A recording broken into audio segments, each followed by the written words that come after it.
In Clovis, California, there are only two parks, Train Track Park and Full Creek Park. Both are full of secrets that I am going to try to uncover today.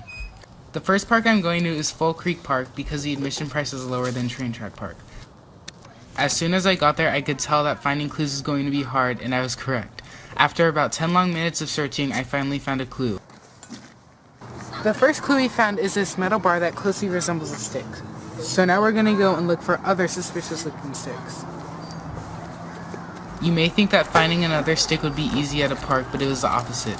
I covered all 250 square miles of the playground and was about to give up, but then suddenly got the idea to explore the forest right next to the park. I must have traveled at least 5 miles into the woods before I found what I was looking for. So here I found another stick, which is part of a swing. But instead of normal swings like you see on a playground, you hold this one over your head. So we're gonna go check out those swings at the playground.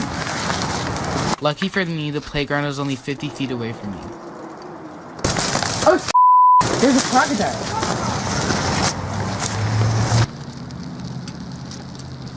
I had to keep a low profile to not get caught when I was observing the swings because security is tight there.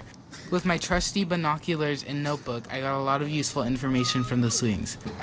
As you can see, unlike the other swing, I'm on a swing that you sit down on.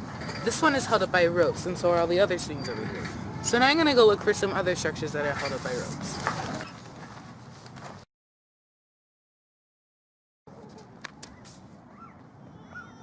I was tired of searching on my own, so I enlisted the help of a stranger who was very helpful, but didn't give me very clear directions, so I had to do a little bit of exploring to find the place that he was talking about. After almost an hour of searching, we finally found this. This is a structure made completely out of rope, and from extensive hours of online research, I can tell you that this structure dates back to North-Southern Grecian times.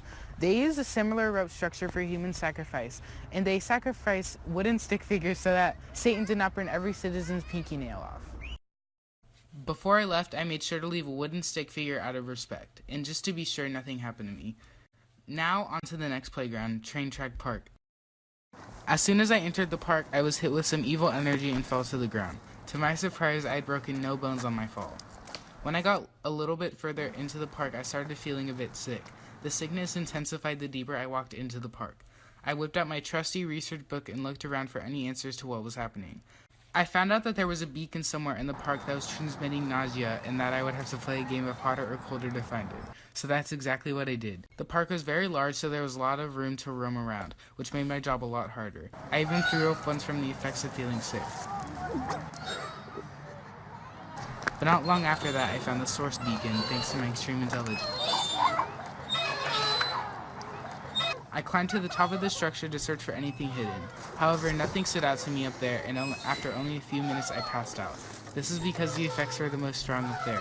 When I fell, I also spilled all of my water. For some reason, when the water touched the ground, I instantly felt better.